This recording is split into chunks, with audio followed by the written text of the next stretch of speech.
o ponto de partida para esse tratamento que o PS3 tem, talvez,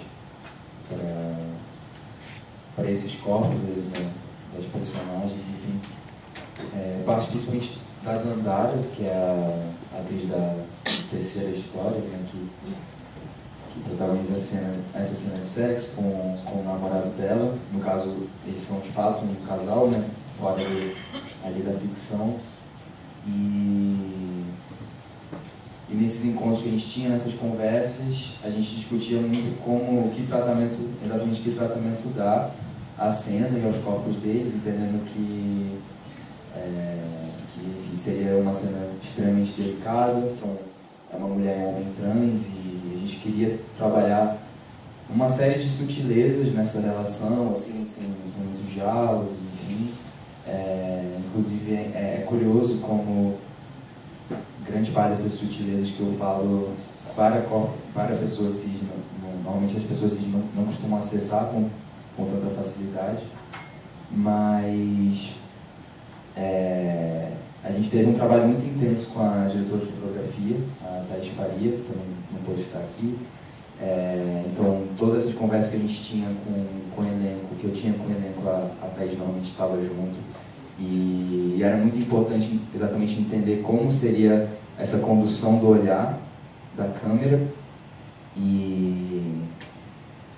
Então, por exemplo, nessa cena em específico, falando de como foi filmado, assim, como foi no set, a gente então já tinha essa intimidade muito grande, eu, a Thaís e as meninas.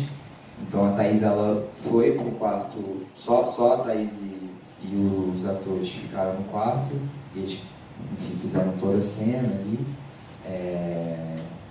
e que eles ditavam um pouco esse ritmo também, né, do que seria mostrado, do que não seria, digamos assim, não que seria mostrado, mas até onde iria a performance deles ali, né, e a Thaís ali sempre junto com eles, e enfim, com a câmera ali na mão, bem próxima a eles e tal. E eu acho que é isso, tanto a questão, enfim, do tratamento dos corpos, quanto pensar um pouco mais, de uma forma um pouco mais macro do filme. Como eu falei no início, eu tinha um pouco essa inquietação por conta do outro filme, do Pele, uma inquietação de sentir que algumas coisas poderiam estar se encaixotando, e então era uma vontade muito grande de todos nós, eu acho, propor outros lugares, assim, digamos que em cada elemento, assim, do filme a gente buscou muito isso, assim, tipo, de que forma a gente pode sair de um lugar aqui comum, de uma representação comum, e realmente ir a fundo nessas ideias que a gente tinha, nessas sensações que a gente tinha, nessas, digamos, essas, enfim, de novo, demandas de representação que a gente tinha, tanto para o território quanto para os personagens, enfim. Então, acho que é um pouco isso, assim. Sobre corpos e nudez e tal, tinha uma revista, se não me engano, alemã, chamada Butt Magazine, que já não existe mais, e sempre tinha ensaios muito incríveis, assim, com pessoas normais e em corpos variados, e uma maneira de fotografar o sexo, a sexualidade, a nudez de uma forma muito franca e bonita e máxima. E isso ficou na minha cabeça. Em 2014 eu comecei a fotografar meninos pelados pelo Tumblr, e aí fiz uns 4, 5 ensaios. O último foi com os diretores e os atores do Beira-Mar. Só que aí eu esbarrei numa coisa que era só meninos padrãozinho topavam ser fotografados. E aí isso... eu não conseguia também muito convencer os não padrãozinho a serem fotografados. A dizer, não, nudez, vamos lá, você vai se empoderar, tarará, sendo que eu sabia que eu não toparia fazer aquilo. E aí eu falei, porra, eu acho que tem que ter, enfim, que a gente tem que se mostrar, porque por uma questão de aceitação, acho meio autoajuda, meio cafona falar autoestima, papapá, mas é isso, sabe? A gente não tem esses corpos sendo vistos e sendo desejados e ninguém falando que são bonitos e são ok. E existe beleza nesses corpos, esses corpos atraem pessoas e o sexo no cinema sempre foi algo que me atraiu muito, porque eu acho que a maioria dos filmes das cenas de sexo me incomodam muito. Parece que elas estão cumprindo um protocolo. Elas têm uma duração muito curta, quase sempre na penumbra, ou num contraluz, ou ali, distante, ou um lençol em hélice, é um casal hétero.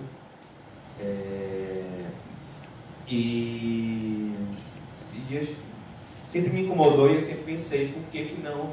Ou então a gente vai para um outro lugar, que eu acho mais interessante, mas não é o lugar que eu estava a fim de ir, que é Catherine Breillat e tal, que é o sexo explícito mesmo, e essa é a proposta.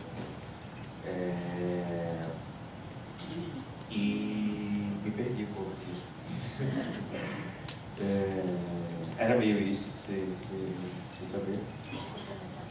Eu acho que essas fotos de Fábio são muito boas. Aliás, a gente serviu muito de inspiração pra gente nas nossas pesquisas.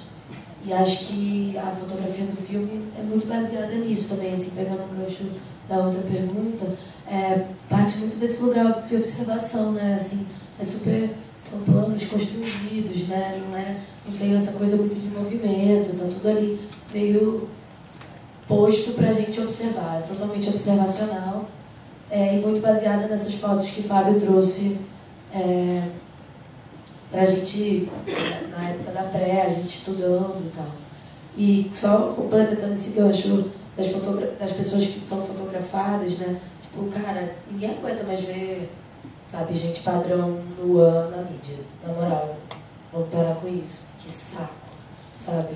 Vamos ver preto, gordo, trans, todo tipo de gente ali nesse lugar, nu mesmo, porque é isso, tá bom de ver padrãozinho, né, na mídia. O bicho ele tem uma relação entre forma e conteúdo. A gente extrapola, a gente desobedece essa caixa do documentário, então é um filme que tem uma construtiva, que tem uma construção narrativa, fílmica, ficcional. E tem uma coisa que ela impediu, logo nas primeiras conversas, que foi que o filme tivesse afetividade.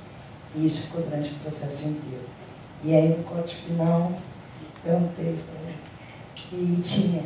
E eu acho que isso tem muito a ver com a sua pergunta. Assim.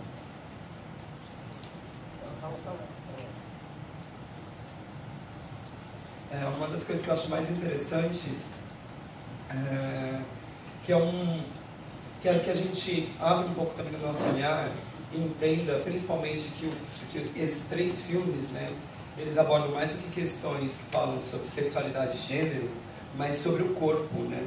São filmes que partem sobre o corpo principalmente no encontro com as suas potências, e entendendo as potências também no seu encontro com as fragilidades, que é algo que me chama muita atenção nos outros 2 filmes. Uma das coisas ainda que eu queria comentar é no filme Reforma. Uma das coisas que mais me chamou a atenção no que diz respeito ao corpo é justamente o desejo, né? E, na verdade, o desejo que parte do corpo do seu personagem, que ainda aparece na fala da outra personagem, que é o que eu acho muito interessante, que é essa crueldade necessária para que a gente reconheça algumas coisas, que é justamente perceber o desejo que parte do meu corpo e o que isso forma e nas nossas relações, né? Como que o desejo que parte do meu corpo consolida essas relações e não necessariamente o olhar do outro corpo sobre mim, né? E não necessariamente o desejo do outro corpo sobre mim. E nisso, eu percebo, é justamente essas coisas que eu venho transformando e que eu percebo que também se transformam na minha identidade. Eu já me vejo completamente outra em relação ao meu próprio corpo, pensando na época das gravações de Bicha, Travesti. Porque naquela época eu estava, por exemplo, pensando na questão dos hormônios, que eu comecei há algum tempo, são várias coisas. Eu realmente utilizei o filme como processo de pesquisa e investigação sobre o meu corpo. Eu realmente utilizei ele como pesquisa, investigação e estratégia para pensar os meus desejos e afetos, né? Para pensar a minha sexualidade, não necessariamente como teoria, mas principalmente enquanto prática. Com quem eu estou praticando o sexo, para onde eu estou orientando o meu desejo, como eu estou tentando praticar o meu sexo e com que corpos, né? E nisso, uma das coisas que eu acho muito interessantes, pensando nessa identidade enquanto transição, e justamente por isso, enquanto movimento, por isso eu acho que realmente não tem a ver com questões LGBT. Acho que é extremamente redutor que a gente pense essas questões, esses filmes, como questões que abordem temas LGBT. Eu estou falando sobre corpo, eu estou falando sobre possibilidade de vida. E é isso que pode transformar o nosso entorno, justamente se cada um de nós tiver a crueldade de olhar para si, né, e perceber em si onde está a repetição e aonde está a diferença em si, aonde pratica a repetição e normaliza e mantém o sistema operando, né, percebendo o seu próprio corpo como atuante e agente desse sistema e dessas normas, né? E eu acho que é justamente aí que eu percebo um lance, que é uma pergunta que eu carrego, né? Pensando nos nossos desejos e pensando no nosso corpo como atuantes, que se a gente percebe os nossos desejos e afetos como um rio, né, que flui, e já né, porque daí o rio ele tem essa correnteza que já flui e já te carrega, que você já sente, né? É possível, talvez, mudar a curva de um rio? É possível fazer com que esse rio, a gente levar essas águas para áreas afetivas, desertas, que ainda não existem? Acho que é possível desviar o curso de um rio, mas não dá para ter certeza. Não dá para ser tão catequizante em relação aos nossos próprios desejos, porque depende das condições do solo, depende de diversas outras coisas. E a mesma coisa em relação aos nossos próprios corpos. Mas há uma possibilidade, né? Eu acho que é justamente isso que eu acho interessante em todos os filmes, que é a possibilidade, mas ainda assim a dúvida, a incerteza, né? As não respostas que os filmes carregam e as perguntas, todas as perguntas que os filmes carregam para si. Eu acho que é um pouco dessas perguntas que eu carrego, que eu vi nos filmes de ontem e que eu continuo carregando sobre mim, né? O meu corpo enquanto dúvida, enquanto processo, enquanto pesquisa, investigação e sem respostas ainda, mas em movimento.